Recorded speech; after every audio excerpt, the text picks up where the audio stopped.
everybody, and welcome to the debut episode of the Lost One podcast. I am your host, Shenzo the Lost. Joining me today, I've got Shoshima 1016. Hello. And the disembodied voice with us is SamuraiNoodlez. Hello, hello.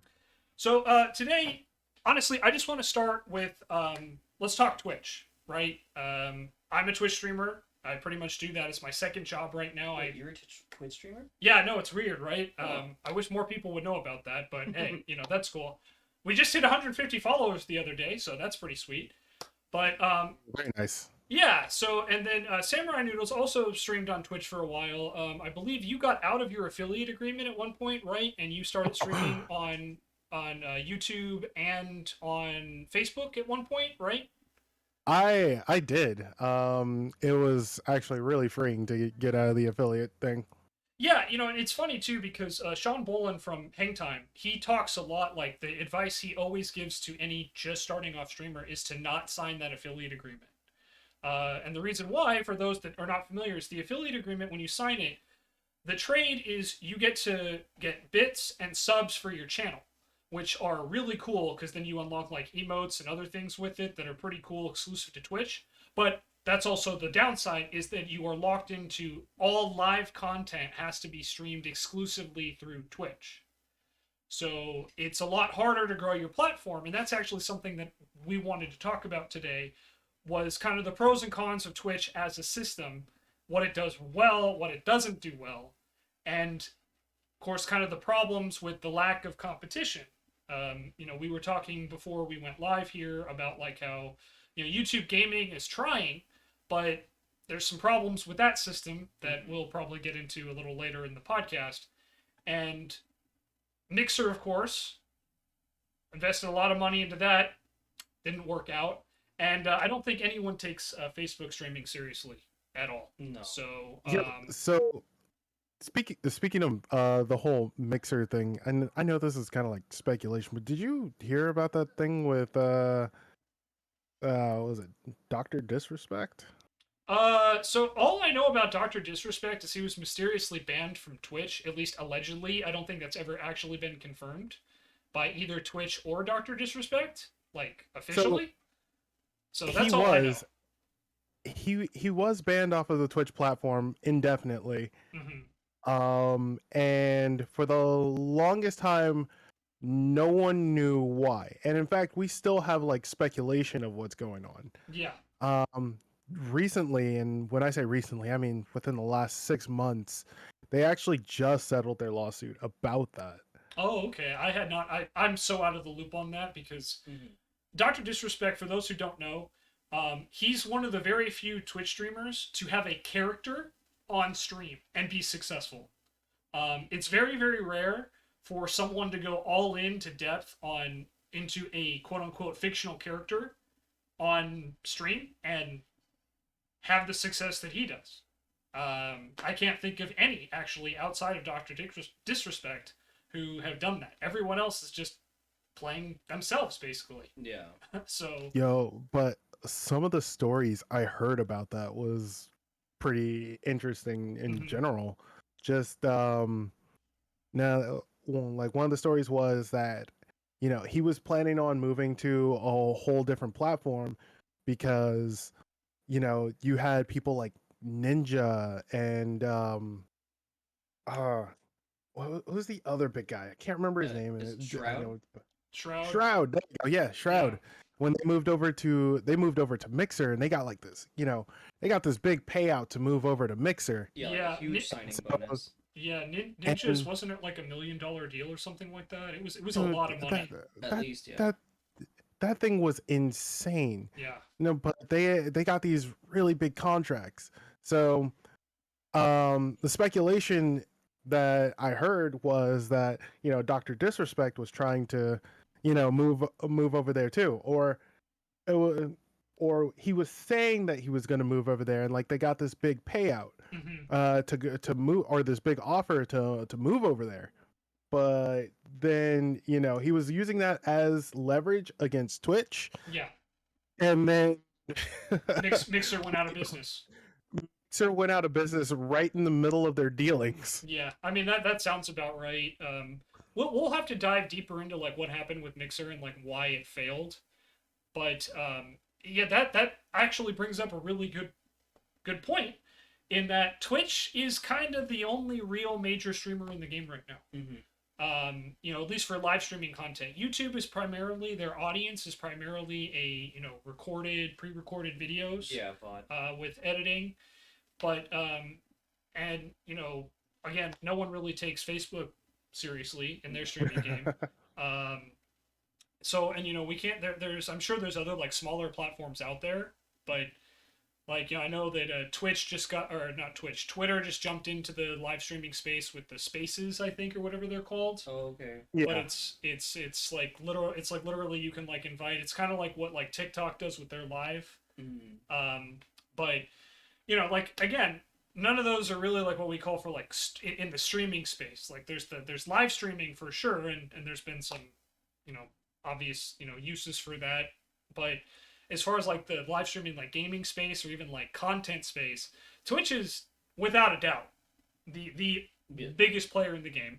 They're backed by Amazon, and it's just there isn't really a lot of competition out there. The closest thing I think all of us are in agreement would be YouTube gaming. Mm-hmm. But YouTube gaming has made some big strides because again, YouTube's owned by Google, which is another Huge. tech powerhouse. Yeah.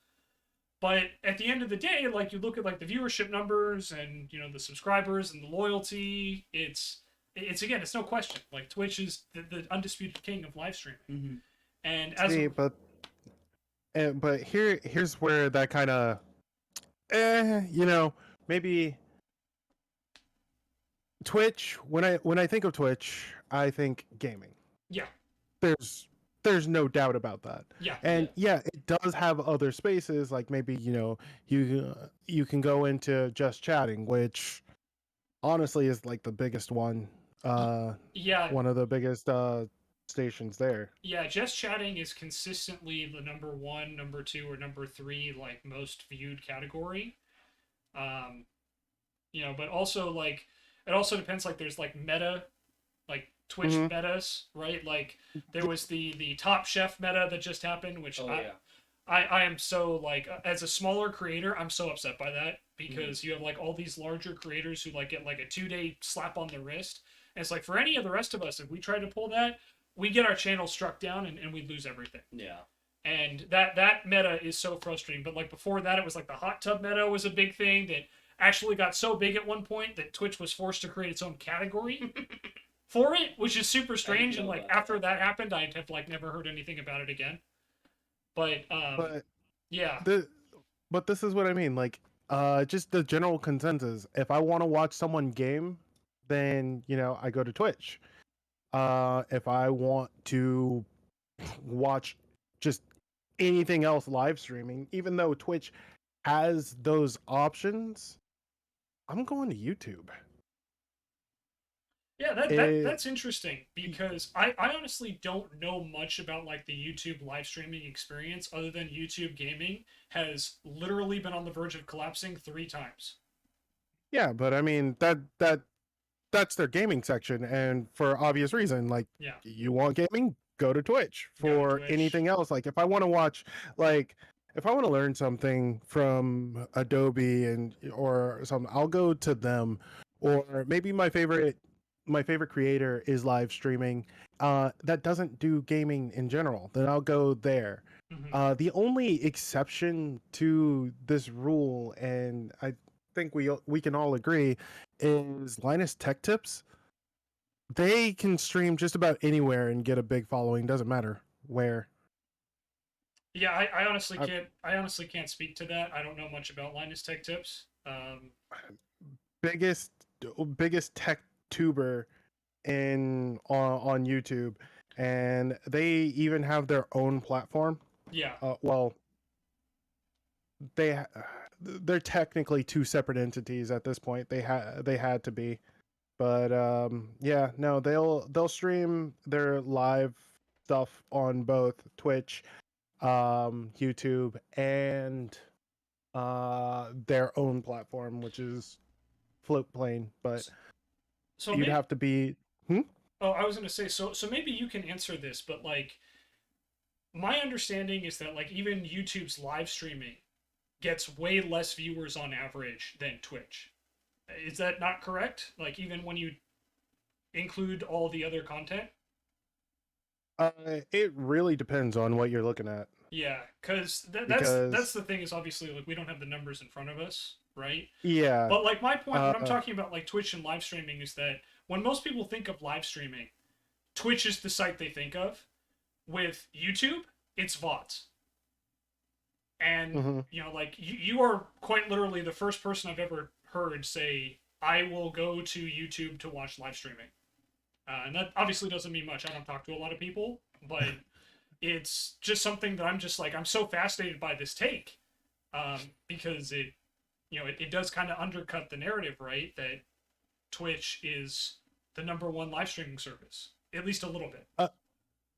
yeah, and there's always going to be a slight falter to just about anyone, especially when they get pretty. They've been basically what I'm saying is Twitch has been at the top for so long Yes, yes.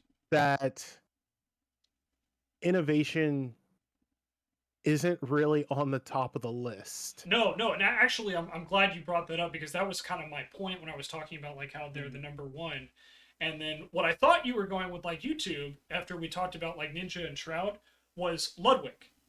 Oh, yeah. Ludwig recently, and this might not have been that recently, but not that long ago, Ludwig was one of the number one streamers on Twitch. Last year, the main reason why I know a lot about him is because last year during uh, Game Attacks, which is now Hang Time's March to the Top event, Ludwig was doing like this month-long thing that got all the news. So it was like, dude, like him streaming continuously? yeah, it was like continuously for like 30 days or something like that. It was and it overlapped with that whole thing. So it was like during March to the Top, like Hang Time went from like, I don't know where they are exactly in the tier list on as far as subs, but they like were beating out like some of the top streamers. Yeah, I think they got to number 7. Yeah, they peaked in the top 7 or the top 10. Yeah, rather, like I think 7 or or 7. 8. Yeah, one of the two. For total subscribers on Twitch. Yeah. During the month of March and last year, and literally no like major outlet picked it up because they were all covering Ludwig's like never-ending stream. And yeah, so that was just unfortunate timing. Yeah, it was unfortunate timing for Hang Time, but it's also a testament to Ludwig, right, and his ability to create content. And one of the things that sets him apart from other Twitch streamers, or at least did at the time before he went over to YouTube, was he was one of the Twitch streamers who was really, really good at creating like production quality videos for outside of Twitch while he was live streaming. So when Twitch lost him to YouTube Gaming, it was a pretty big deal because he was one of the young upcoming stars who had literally just rose to like this superstar top 1% of Twitch status. And then because of Twitch's inability to innovate or maybe unwillingness to meet the same deal that YouTube Gaming offered him, he was gone. Like that. Yeah. And that I think kind of ties into what you were saying about like this lack of like innovation. Is one of the biggest criticisms that like I have as a small creator for Twitch is that they don't really offer anything to help smaller creators grow. And in fact, on the contrary, all the advice I've ever heard from Twitch or from people who have grown on Twitch or who are in that kind of like weird middle ground between like I'm a small streamer and I'm not a big streamer, is you need to advertise your stuff off-site. Yeah, on other platforms. Yeah. Using YouTube, using TikTok, using Twitter. And to me, it's such a weird... That's so weird to say. Because... Yeah, how do I grow on Twitch? Don't be on Twitch, be on everywhere else. Exactly. You summed it up better than I ever could. So thank you, Shoshima. I appreciate that, my friend. So, yeah, and that... leading right back into the whole innovation thing, some at this point I'm just kind of regurgitating with some stuff from Harris Heller. He has he has said that you know, Twitch has no searchability. Yes, it does not.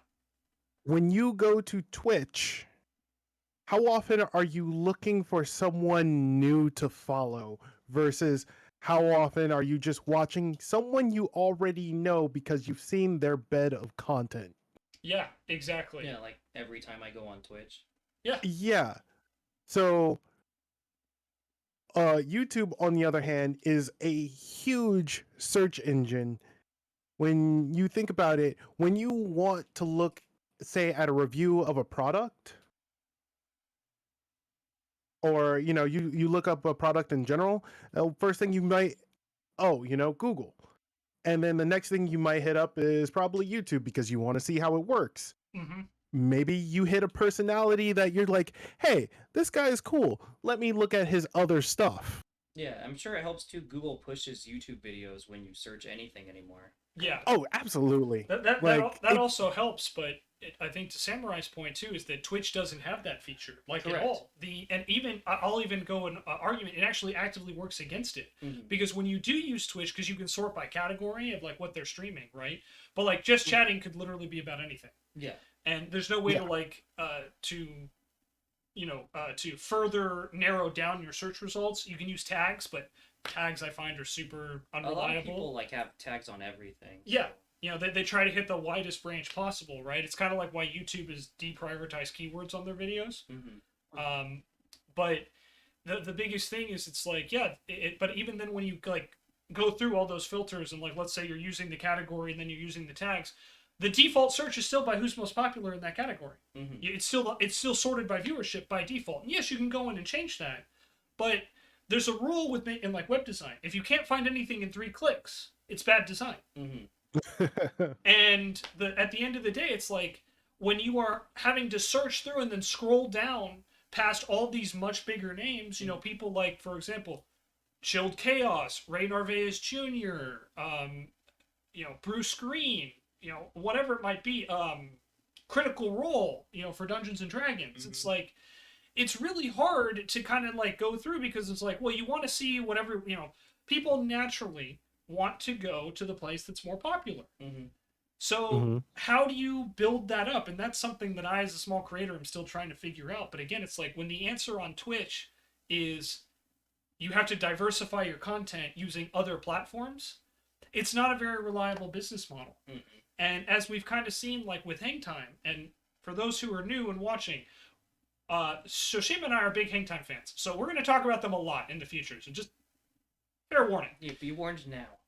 But with Hang Time, like, their whole business is based on Twitch. And then, of course, with the rumored changes that are coming in the summer, where they're lowering the split of subs, among other changes, right? But that was like the big one is, the way it works, for those who are unfamiliar, is for partnered channels on Twitch, tier 3s, you would get a higher cut of the percentage. So for tier 3 subs, which cost, I think, $25 a month, the partner channel would take 70% of that cut.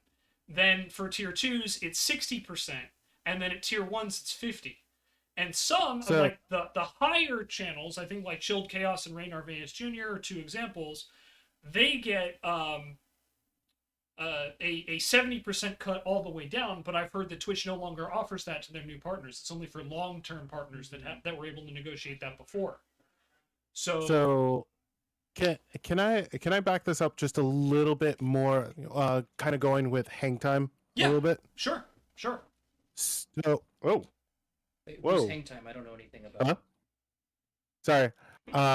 So with Hang Time though, a lot of their viewers came because they were technically always popular.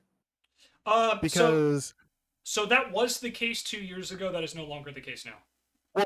Well, yeah, but what I mean is, even as your viewers filter, like older viewers filtered out, because your number is higher, you're higher in the standing in, certain categories. So you may catch new viewers just because it's still popular. So eventually your older crowd who's been there for a while and is no longer interested, me, um I'm sorry to say, that they have been filtered out. You now have a new crowd that now knows, like, this new stuff, Yeah. but they have always been popular because before it was Hang Time, it was what? It was Game Attack, and then before it was and as a member of Game Attack, they were part of Screw Attack and Yeah. Rooster Teeth. So, yeah, and they've talked about that, but the thing is that like the other thing is that they actually never really grew as a channel past a certain point on Twitch, even with at like the height. Well, they're actually at the height right now. They have more viewers and follower, or I don't know if their follower count's the highest it's been, but their viewership is the highest it's ever been. Mm-hmm. Yeah, And, but what I'm saying here is, like, you have your older people filtering out those viewers maybe gone and still subscribed, but they don't come as often. Well, that's a whole nother topic, but I'll just tell you that, like, they did start with a huge advantage for sure, but when they restarted, they've actually lost a lot of like that core hardcore audience. Yeah. So there's still some, but like that's a whole nother topic I do not want to dive into here. But the long story short is that you're right to say that like Hang Time did have a lot of help. And they had a good built-in audience, but then they basically lost at least half and has regrown it and are actually I think they're smaller than when they were on YouTube. Yeah. I think they had a higher viewer count on YouTube. They had a higher viewer count, higher follower count. They have actually I think they've actually lost more followers since the rebrand. Yeah. But their viewership is higher because they now have like what sets Hang Time apart. Hang Time is kind of a unicorn on Twitch anyway, in that there really isn't anything like them because they are, I think, consistently ranked very high in like viewership and in subscriber count per follower compared to like everybody else. Like, Samurai, you and I have talked about this a lot outside of our podcast episode, obviously, but like if you're getting like 10% of your followers subscribed, you're doing pretty good. If you're doing like 20, it's even better. And absolutely, like we said, this channel Hang Time just last year during March to the Top became like in the top 10 subscribers of all Twitch. Yeah, I think they had like over 100%. Yeah. Subscription rate. I was there pretty much every day because I was working remotely and had them on in the background the whole time. And I can tell you that like it got to the point where when you were gifting subs, there would be like a 10, 15, 20, 30-second delay because the system was trying to find other users to give subs to. It was nuts. So they're always kind of a unicorn because they have like a very hardcore dedicated fan base that supports them way disproportionately compared to like other people on Twitch. But they also have, they're also a company on Twitch, whereas, they have like, I think they have a staff of 5 and, they have 3 hosts. So it kind of rotates in and out, but like you're not wrong to say that yes, they did get a head start. Sean has talked about that a lot. Like even when they split off from like from Rooster Teeth and Screw Attack, they basically got like all their studio equipment. Like they were just given it. Yeah, and I mean that was thousands of dollars in equipment. And so you're right. Like they definitely got a head start for sure, but it still begs the question. It's like they've done stuff like they did a whole road trip around the United States. They had March to the Top, and now with this hangar that they just built, which is their new like studio space, where they literally funded a new building like from the ground up and furnished it for 2 weeks. They're not growing anywhere, and that's I think more of a problem for that speaks to the Twitch platform because they are forced to rely on other news. Like they just started, they started the Hang Time podcast, which is now on YouTube, and I guess PETA has taken over, one of their hosts has taken over TikTok and is trying to grow there, and then of course they're trying to be more active like on Twitter and on Discord. But it's like at the end of the day, it all comes back to the same problem, is that you have a I'm sorry about that, everybody, by the way. My dog likes to come in and just scratch up the carpet. Tanner, what are you doing, bud? Come here. He's trying to find gold. Yeah, he's digging for gold. Come on, bud, we're recording. So one of the things that you inadvertently hit, which is the one major problem that I see with YouTube, just in general with the streaming. Um, what was it that you said about being on Twitch, going to their their channel just about every day while you're have it on in the background at work? Yeah. Twitch has this major edge of just having a community. Most of the people that watch one channel may also have a lot of people in common watch a different channel. Yes. In fact, that's actually the best way to get discovered on Twitch. I do not feel like YouTube has that, because I could go from channel to channel, but because I mean YouTube, it's a search engine again. There's so many different varieties of things, different things that you could be interested in, that I could go from one live stream to another live stream, and not know a single person in any of them. Yeah. Ever. And Twitch also has like the built-in raid feature, right? So you know, if they raid a new channel, like that's how a lot of discoverability happens. And that's actually something I wanted to get into the point like towards the end, but since we're here, let's talk about this right now, and then we'll dive into like YouTube and talk about Mixer.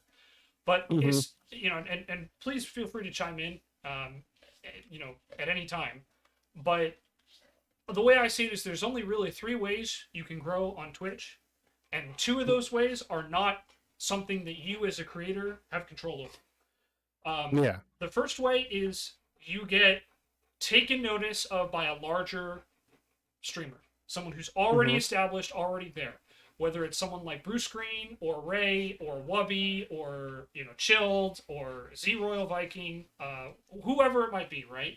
And they take notice of you, and you either collaborate with them at some level so your name gets out there to their audience, and then their audience starts to filter their way over to you, or that you get hit with a lucky raid. And you know, so that's the first way, right? Is so I have a bit of a counterpoint to that. Sure. Because you can, I don't know, say I get raided by Shroud. Yeah. Right? And you know, all of a sudden thousands upon thousands of viewers rain upon me, and I'm just like, oh god. Me as a smaller creator, got like 200 people following me. Me as a smaller creator would not, 1, know how to handle that many people, and 2, I do not have the bed of content for people to look upon and say, oh, you know, this guy's interesting.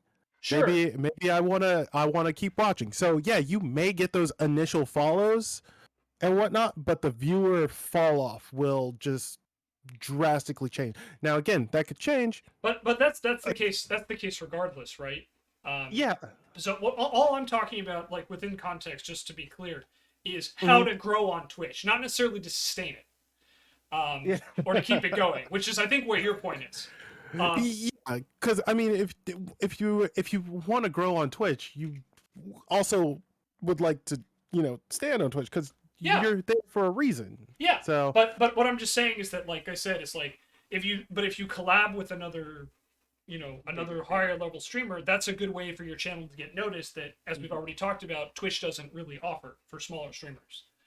And if they raid you, then it's like, hey, you have the potential. I'm not saying they will follow, but like all of them will. But like we've seen some crazy stuff happen. Like Hangtime, by the way, got introduced to one of my friends, the Legend of Tuba guy, through a Wubby raid.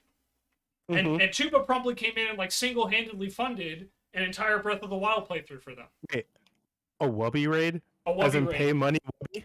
Yeah, pay money Wubby, I'm pretty sure, yeah. Oh my god. Yeah, and again, it's like, what Wubby, like, he'd never raided Hangtimer at the time Game Attack before, I don't think.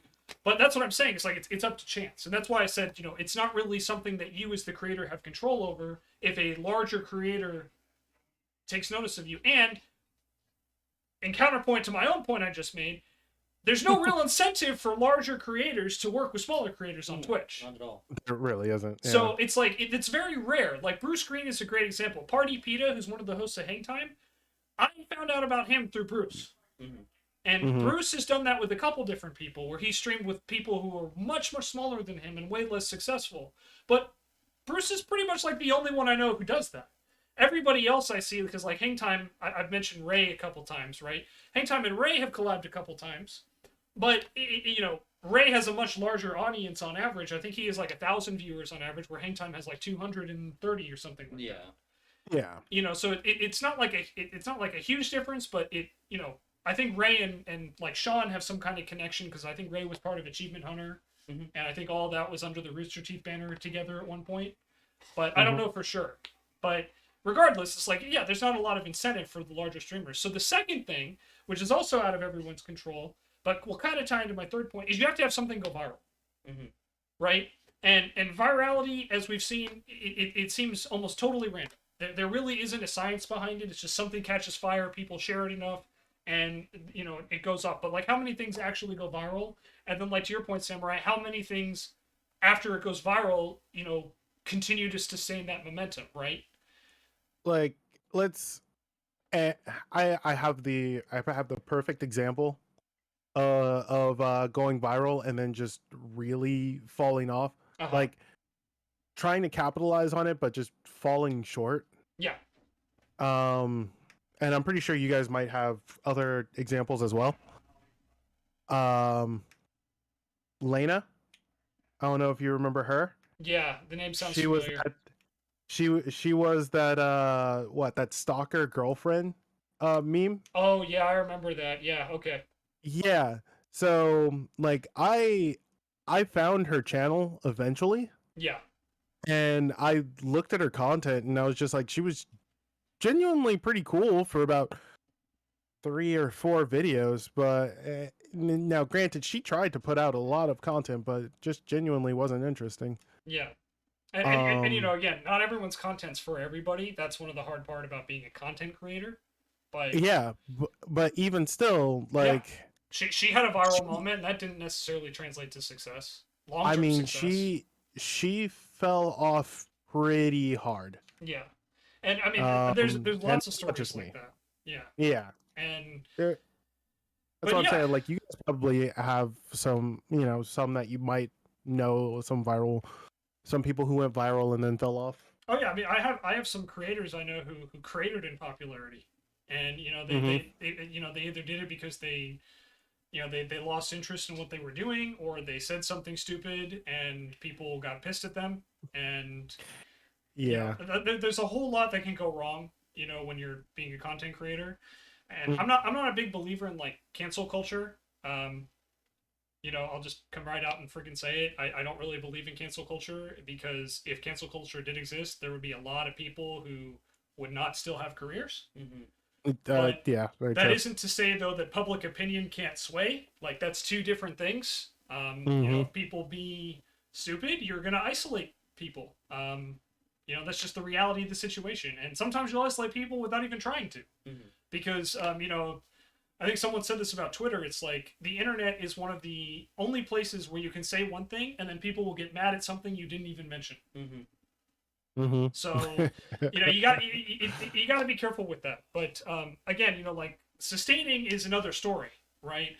So the third and most reliable way to grow on Twitch is something we already talked about. It's you have to create content on other platforms, whether that's YouTube videos or TikTok shorts, or be active on Twitter. Whatever it might be. It's very, very rare for someone to grow exponentially and find a lot of success on Twitch by itself. Yeah, I know there's the front page. Yeah. Sometimes people get views, but I don't think anything usually comes from it too much. Yeah, I mean, it's a good way to get out there, but at the end of the day, like, oh, someone's on the front page I've never seen. It's like, why am I going to click it when I'll just go to my bread and butter, right? Yeah. So, yeah.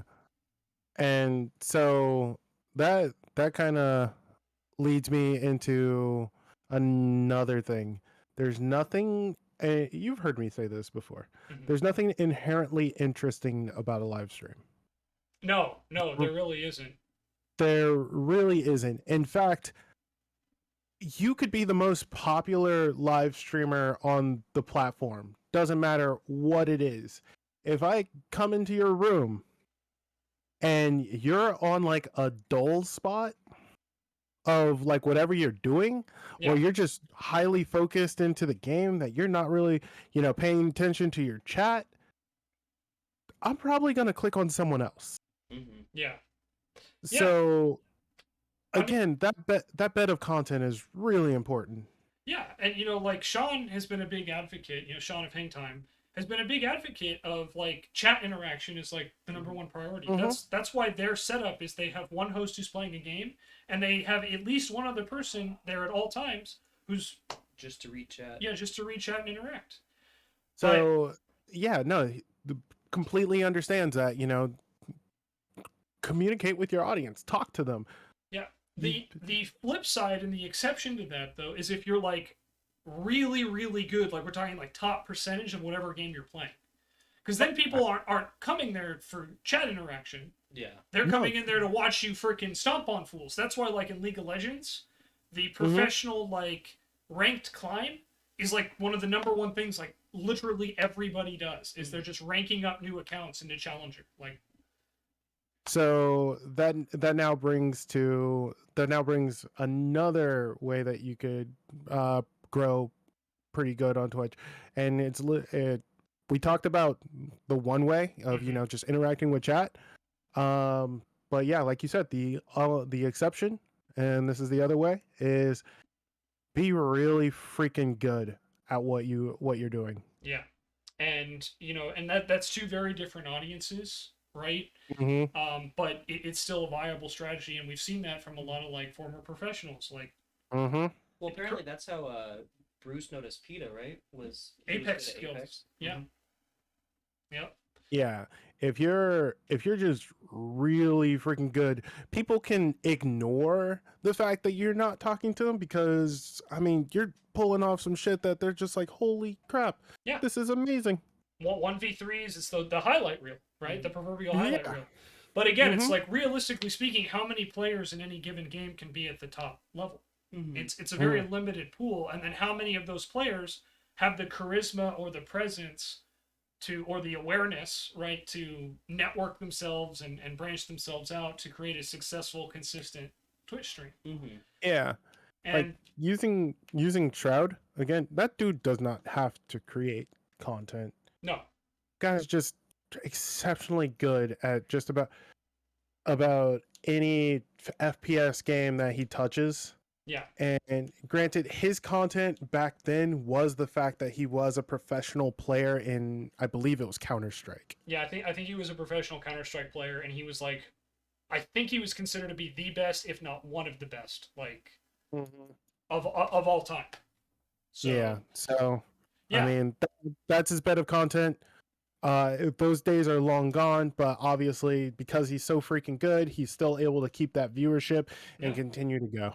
Yeah, there's a lot of League players like that too. I used to be really into League of Legends. I used to watch all the professional players, and when at the time Game Attack only had limited blocks.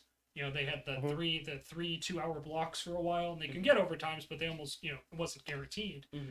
When they weren't on, I was watching professional League players. I was watching Aphromoo, Double Lift, Frogin.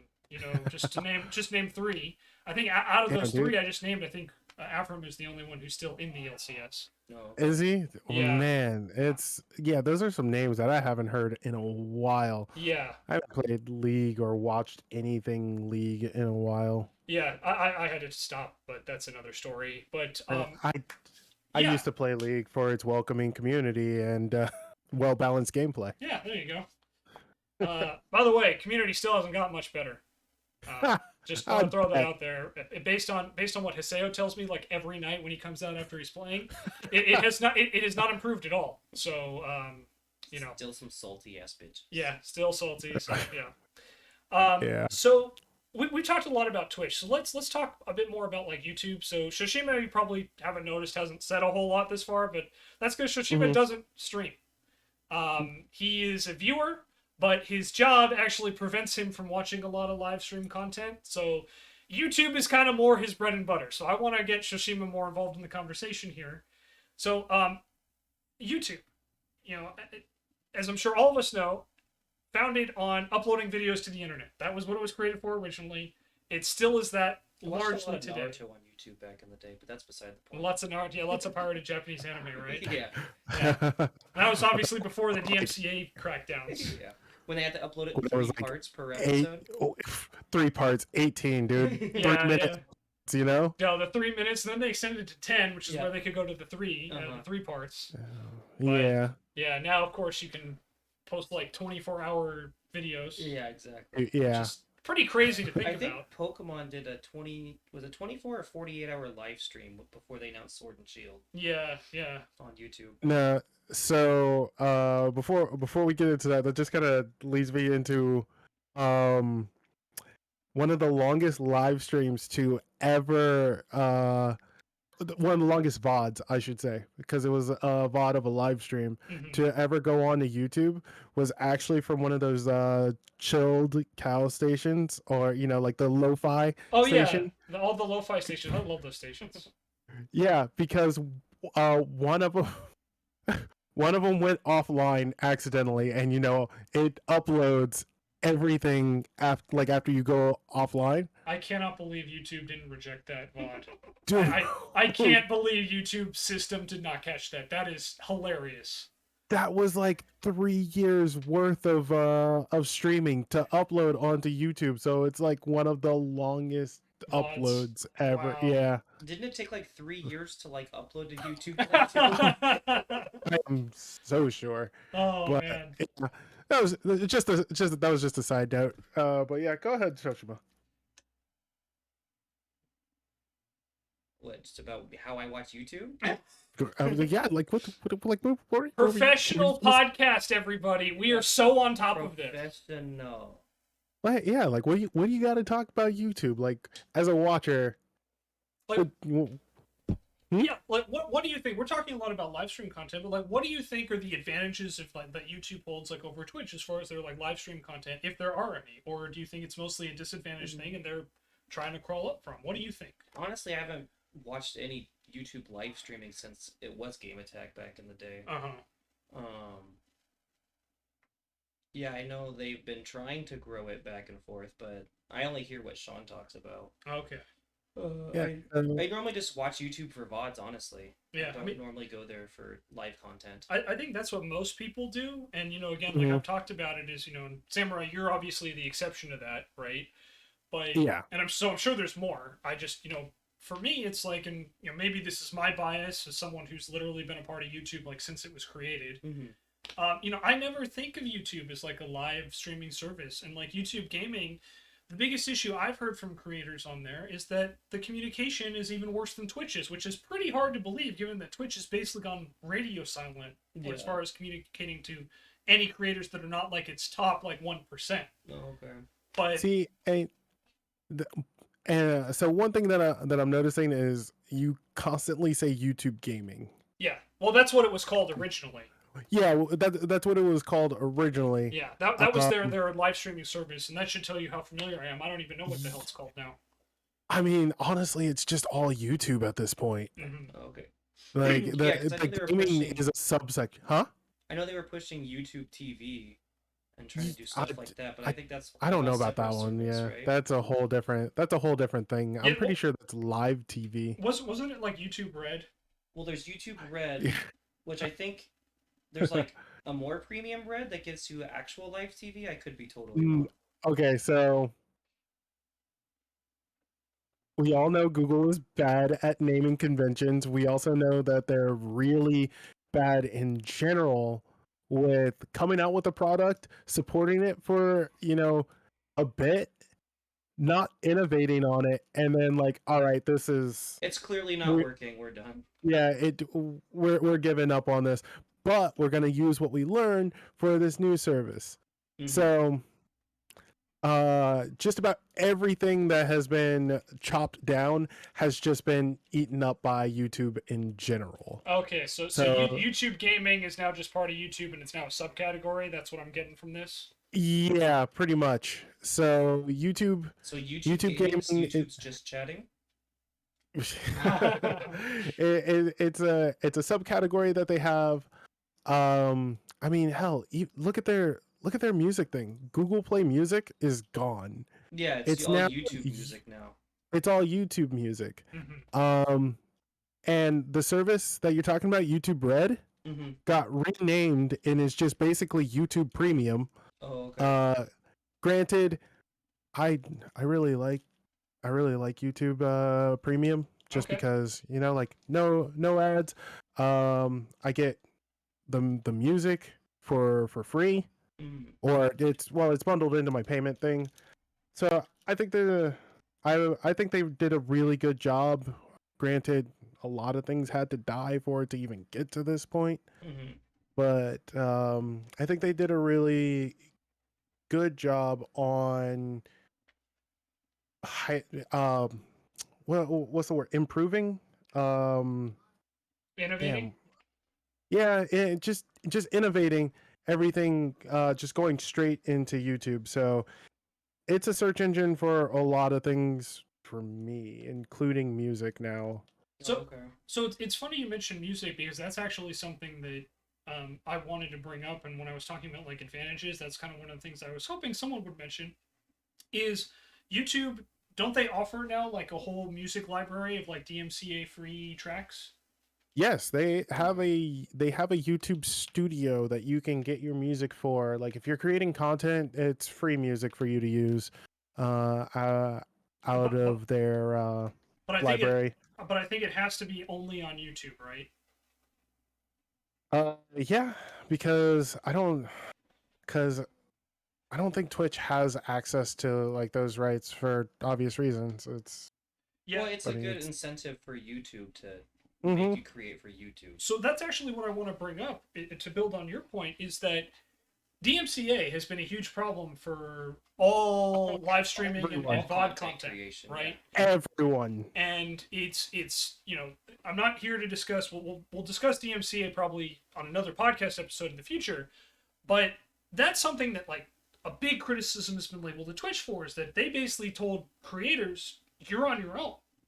And you know, it was I think what, like 2 years ago now, when like all these old VODs that like creators didn't even have access to were getting flagged because they were still on the system, but they weren't visible. So you only keep like what, 30 days? Yeah, for watchable. Yeah, I have no clue how this is still a thing, but one of my videos from back when I streamed Siege is still on my channel. Yeah, I don't know, because there's a difference between like the recorded VODs and then like highlights. Oh, okay. Like highlights can stay for a long time. Like there are highlights that are like 3 or 4 years old. Okay. But like I think Twitch only keeps like their VODs up for like 30 days for any non-partner, and then I think partners is up to 90. Oh, okay. But it's like the biggest issue is like when the music and record companies crack down on unlicensed music use on Twitch, a bunch of creators suddenly found their accounts getting flagged, like all their videos and stuff. And the solution was Twitch basically offered was, okay, you just have to delete all of your old content, all of it. That's a wonderful solution. And obviously, especially when you can't access it. Yeah, well, that was the problem, right? So yeah. Now the thing is basically is like, and I experimented with a little. I'm not an expert, so if there's like anyone who is, like, please let me know. But like Twitch now offers a different system where like you can basically record on 2 tracks. Oh, okay. And you have your audio on 2 different tracks, and then the VOD audio will only take it from 1 track. So you can play music on the second while you're live. Yeah. And it's like licensed music. It's like called Twitch Sounds or something like that. Oh, okay. But what it is that you can't keep it on your VOD. Like you have to either unpublish your VODs, so it's fine while it's live, but not on your VODs. Or you have to keep it on a separate track, so when your VOD publishes, that music won't be there. So it's like, that's not exactly what I would call an optimal solution. I mean, it's something, but yeah. Yeah, but it took them a long time to get there, and there was no communication on it, like forever. Whereas I think with like YouTube, you know, they established the 3-strike rule and like the review, and it's not perfect, but they at least had a system in place to deal with DMCA. Correct. Yeah. And now they've established this music license that again it's exclusive, but it's like you can use it, it's on the VODs, and it's cool.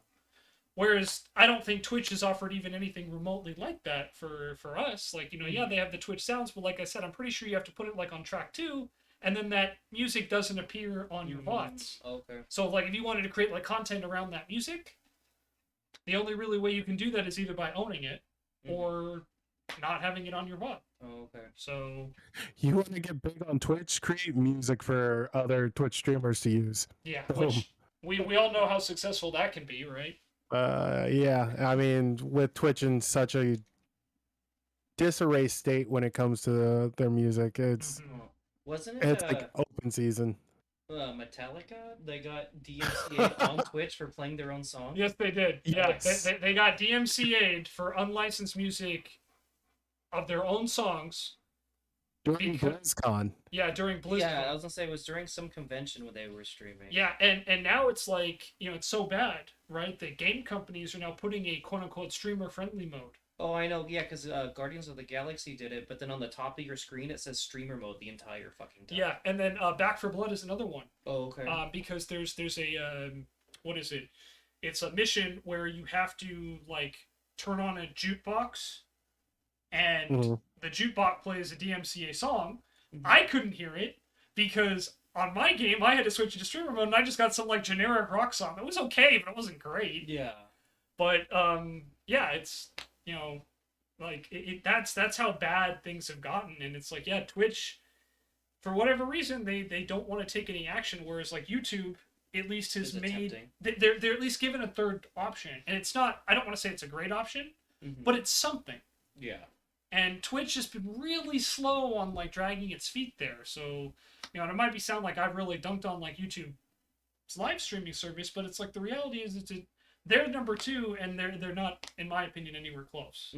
It's not to say they're not getting there and they don't have potential, but YouTube as a service, I think we all agree, it was originally built for VODs and videos, and everything they've added has been tacked on. And like I think Samurai said, they've been, a lot of stuff has had to die in order to get to where they are. Yeah. I mean, there's a few routes that Twitch could take to really up their game. I mean, YouTube's shorts thing, it's not perfect either, but maybe Twitch can take something of that, like shorts content of honestly, like the most. YouTube is starting to turn into like another social media platform. Yeah, between the shorts, their stories, you can basically write posts as a content creator. And what was it? Oh, hey, look. What was Google's social media platform called? Oh, anyone remember? Is it Circles? Well, Circles was the system, but it was God, it wasn't like Google Plus. Yeah, it was Google Plus. Google Plus. Oh, okay. Yeah, but that died. Oh, hey, look, it's in YouTube now. Yeah, so I mean, YouTube, but I hardly see anyone really use it as a social media platform. But I mean, it is possible. I mean, honestly, it's a place where you can do what a lot of other platforms do better, but at least it's there. Like if I want to post that, hey, I'm gonna post a video or a new video coming soon or whatever, I'd want to post it on Twitter. But I mean, I could also post it on YouTube so more eyes get on that post. Well, yeah, because I mean, even like shorts, Facebook has Reels, but it's all just TikToks, Yeah. And the short system, again, not perfect. TikTok has practically nailed exactly what I like to watch, and every time it starts to change, it's on it. But YouTube, even though I'll use it and I'll go through it short sometimes, but the next video is usually like, why is this on my feed? Oh, that's right, it's not optimized. Oh, okay. Yeah, I only use or watch shorts when it's like an actual creator I follow, so it's in my subscription feed. Like I haven't looked and like done that. Yeah, no, go through YouTube Shorts of someone who's probably not on your feed and then see how much of it, is actually targeted towards you or like stuff that you like versus just random shit. Okay. Because I mean, YouTube knows what I like. It's advertised so many different creators that I would probably be into as well, on their long form videos, but their shorts is just awful. It's a work in progress. Yeah, and it's going to get better, I know, because Google's not going to just slack on it. Well, and like you said, we brought up TikTok earlier, but like they have a good system to at least work on. They just have to figure out their algorithm. And that's, I think, one advantage that YouTube has over Twitch is YouTube actually has an algorithm. Yeah. Twitch, again, it's searching by popularity. And the closest thing they have is something Samurai hit on, was the related channels. But I can tell you that, like, I'll just tell you, for me, it's not accurate at all. I'm a big fan of like Hang Time, right? But I was getting recommended like literally like alt-right like talk shows in my recommended channel. And that's kind of the opposite. Yeah, which is not even remotely close. And for the record, I'm just gonna throw this out here. Not welcome in my circle of influence, by the way. I'm not a fan. So it's like, yeah, but it's like, because people who either posted similar content to Hang Time or, the same quote unquote viewers who left Hang Time watched these channels. And that's where their algorithm is based off of, and it's based off of circles of influence. Oh, okay. Yeah. So, whereas YouTube, like, I don't know exactly what their algorithm is based on, but I imagine their search history plays a role, their viewing history, who they're subscribed to, who they, what videos they like. Like, that's kind of the thing about YouTube, is they have a lot of like infrastructure that I think they can build on. They just haven't found the right way to channel it yet. Because, like, I know that everyone's like, oh, they removed the number of dislikes on the videos. Everyone's like all mad about that. Yeah. Well, the dislikes are still there. You just can't see them. Like, only the creator can see them. Yeah, the creator can still see how much you don't like them. Yeah. So it's fine. So, and the likes and the dislikes are still used in that algorithm. So, it's one of those things where, like, the fundamental difference, I think, in a lot of ways, was Twitch was built as a live streaming platform that is now, for whatever reason, just been content to kind of stay where they're at. I think, like Samurai said, because they've been number one for so long. Yeah. YouTube started off as a VOD site that has now transitioned into live streaming. And the issue there is they have to kind of like... The YouTube audience is very different from the Twitch audience. Because they both, for a long time, searched, they both appealed to different needs. But now it's like YouTube is kind of trying to make that transition. As we all know, it's not necessarily easy to transition over when you've been established as your identity for one thing. I know we've talked about Hang Time a lot, but like the number of followers that Hang Time lost when they changed from Game Attack to Hang Time was in the thousands. And it was just because they changed their name. Yeah. So the thing is, you had to specifically unfollow it because you stay followed even when they change their name. Yeah. So that's kind of the point I'm making, is that, like, I think a big struggle that YouTube has, and is that they have had those failures, and we've seen that, like, when you are not able to, especially in today's age, if you cannot deliver instantaneous results, it's harder to convince people to come back. And I really do feel like, we haven't really hit upon this a lot, but like, let's talk Mixer for a bit to kind of wrap up the episode. We've been going for about, I think, 50 minutes or so here, almost 60. Yeah.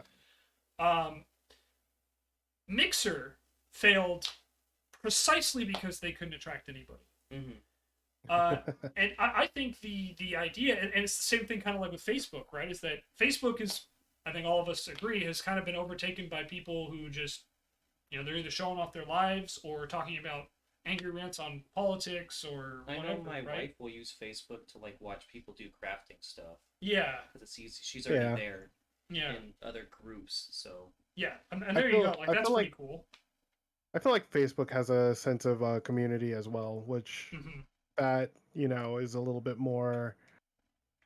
That is also what it has over YouTube, but it fails in so many other places. Yeah, that would be like a whole nother podcast. We were talking about all the Yeah. failures of Facebook, but Yeah. Facebook again, I think, to kind of summarize, Facebook is struggling with the same thing that YouTube is that their identity is something different, and they're trying to integrate this new system, and it's not taken off the way it is, probably because their audience it's not aimed at what their audience is. Yeah, well, I mean, Yeah. a lot of Facebook's audience is, like our parents or someone who isn't trying to look at them. Oh God, we're old. I know, right? We are, but the other thing too is I have to make this crack is we're old enough to be part of the generation where we were told don't believe everything you read on the internet. And now the same people who told us that are believing everything they read on the internet. On Facebook. Just want to throw that out there. Yep. Although at least Facebook has started to try to take that measure of like this is like verified, but then of course they do something like put like Breitbart as a respectable news organization, and they're not. I mean, to me that's like making Huffington Post. You know what you're gonna get is mostly opinion with a bit of news. Yeah. So I don't really see how that works, but okay. Anyway, so Mixer, I think we all agree was like the big experiment that just absolutely flopped. I actually never went on Mixer, so I have no idea. Hence why it flopped. Yeah, I know. I'm part of the reason. Yes, but you know enough though. Like they spent big money to get like Shroud and Ninja over, and again we weren't there. But I think it's pretty obvious to all of us that like Mixer's thing was, if we just hire the big names, their crowd will come over. Yeah, if we just pay money, everyone's gonna come watch. And that didn't happen. Yeah, so their marketing team must have watched Field of Dreams or something. Yeah, if you build it, they will come. And it's funny because I actually checked out Mixer a lot, and it was really cool. It did feel it felt different. It was nice and refreshing. That was also when it was called Beam. Oh, so this was before it became Mixer. Yeah. So this was because I don't really know the story. I'm not super familiar. I mostly know about Mixer because of their fall. I remember that I think it was like it was Beam who got bought out by like some big company, right? Microsoft. That's right. It was Microsoft. Holy crap! And they basically threw money. Company. Yeah, they basically threw money at it. And we're like, we're going to sign all these big name streamers and it's going to become the next Switch overnight. And it's kind of like, it obviously didn't. And they were losing money on it. And then they panicked and hit the close button. Yeah. So, yeah. And that's another thing that kind of sucked about it. Because with Microsoft buying it out, it could have been really cool. I mean, not to say that we're gonna lock out Twitch on, say, a console that we own. Yeah. But like, they potentially could have if they had wanted to.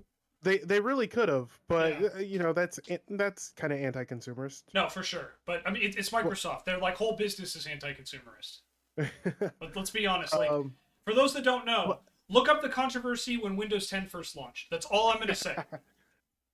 Oh man, as someone who was kind of like, if you can advertise me something that I like, sure, I guess. Yeah. I think of it like this. Different subject, but I think of it like this. I have a Facebook. I gave up privacy a long time ago. Right. Yeah. Yeah. I mean, I have a Facebook account too, but I'm rarely on it. I go on the marketplace. I don't even use the marketplace. I've tried. Not great experiences. Do not recommend. Yeah.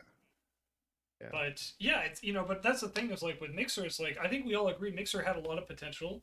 They had a big financial backer in Microsoft who could take on Amazon on Twitch, and for a wide variety of reasons, whether it was business missteps, a lack of faith in it, whatever, they eventually decided to pull the plug. And it's almost like it's almost like the mistake that a lot of startups make. We spent too much and didn't make enough to cover rent. So went under. They got scared and just pulled out. But it's always strange to me because again it does kind of leave us in this really weird limbo where for content creation and all these changes, we haven't really talked about a lot of the proposed changes for Twitch. And I'm going to be honest, the reason why I haven't brought up a lot of them is because they're not confirmed. It's rumored. And as someone who works in the financial industry, there's a lot of shit I can tell you that goes behind the scenes in discussions that ends up never being implemented. Yeah. So I do not want to assume that it's going to happen until it does. Yeah. But still, for content creators who have their livelihood, who rely on it, they have to prepare for this. Correct. And that's the problem. Is it's you can't prepare for what you don't know. Exactly. And we all know that Twitch is a master of communication. For those that don't know, and I don't want to get too into this on this episode, but there was a mass shooting that occurred in the United States this past weekend at the time of this recording, and it was live streamed on Twitch. Twitch managed to shut it down within 2 minutes, which is really freaking good of being aware. That's really good. But they ended up releasing statements to the media, but they didn't release it to the community about what happened and what efforts they were taking. Oh, okay. So it's an improvement from Twitch not saying anything. They at least made statements to the media. They took the right action. They shut it down as soon as they could. And a 2-minute response time, I do not care who you are. I don't care how much you hate Twitch. That is really good. Trust me. That is really, really good to react that fast. Is it 2 minutes too long? Yes. But still, when I call the police, it takes them 20 minutes to show up. They got it down. They shut it down in 2. So that's about as good as you're going to get, honestly. And, their communication is not great. And it took them 3 or 4 days to release a statement to their own community. Oh, okay. But again, they did release it. I want to be clear. They released statements to the media. They were there, but they didn't say anything on any of their official socials or any of their official accounts for a couple days. And there were lots of creators who were like, what happened? What are you going to do to prevent this? And of course, this is coming after the hate raids that occurred last year against primarily minority, and now again with the transgender community that they're dealing with now. And Twitch's communication has been their weak point. And I'm not saying that YouTube is better because it's another giant company, right? Google, in this case, that owns them. But it's that's something that I feel Twitch really needs to get better at. And that's why I brought up is because there was a big event that Twitch, for better or for worse, was part of.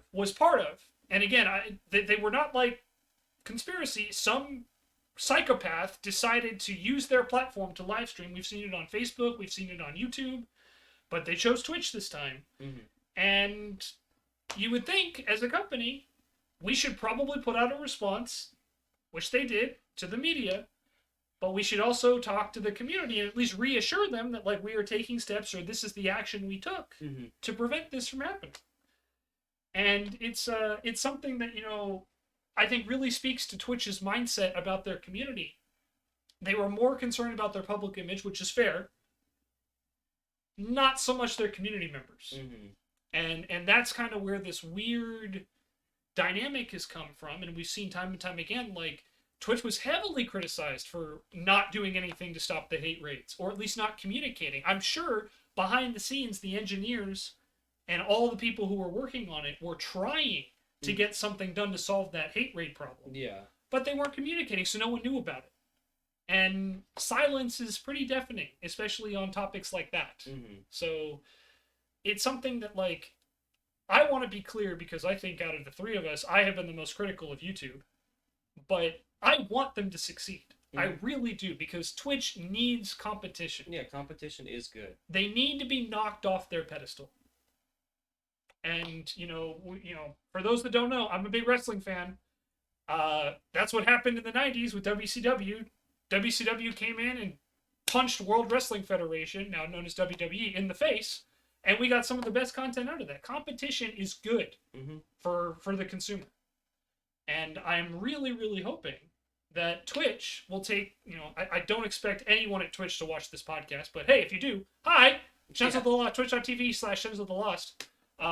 They're watching a professional podcast. Yeah, professional podcast. We make no mistakes, no errors, ever. But, it's one of those things. We're professionals. Professionals. But, it's one of those things where like I want them to succeed. Yeah. I wanted Mixer to succeed. I would love Facebook to succeed. But there's all these weaknesses we've talked about in Twitch's system for whatever reason, and maybe it's limitations, maybe it's business, maybe it's just not possible with their existing infrastructure. I don't know what it is. Mm-hmm. I just haven't seen another company really take advantage of those weaknesses, at least not in a way that has been super drastic. Mm-hmm. But maybe it's the long game.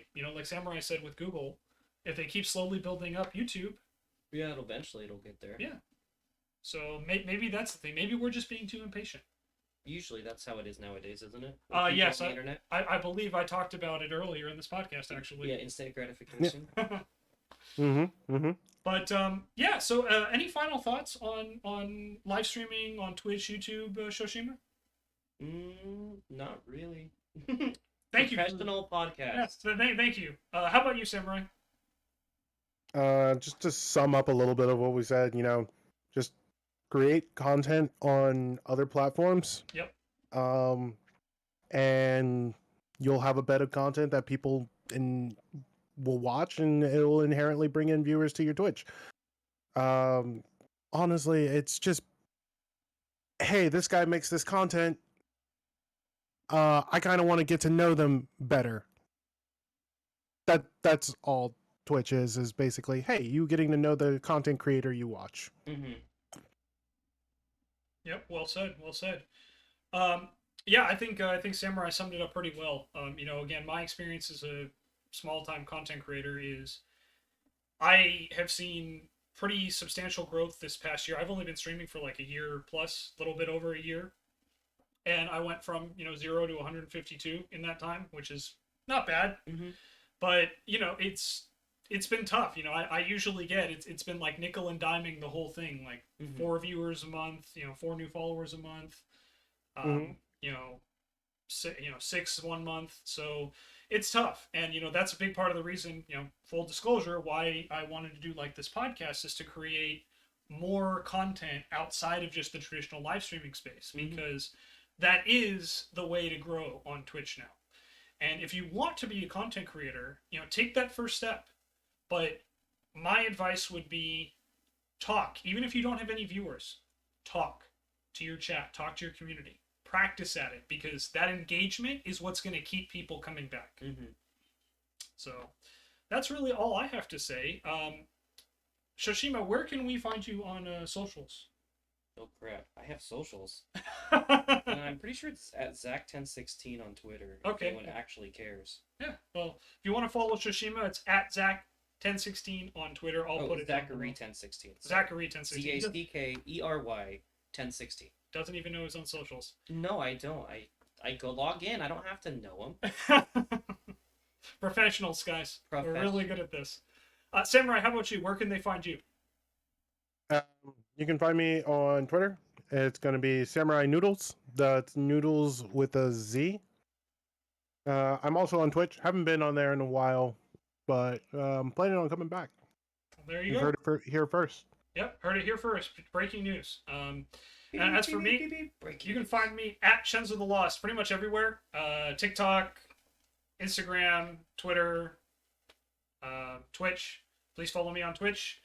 And yeah, if you like what you see, please watch, like and subscribe. I think I'm supposed to say that for YouTube, right? Yeah, click the bell. Yeah, click the bell. Get notified. Yeah, get notified. Yeah, smash that like button. Add this podcast to your RSS feeds. Yes.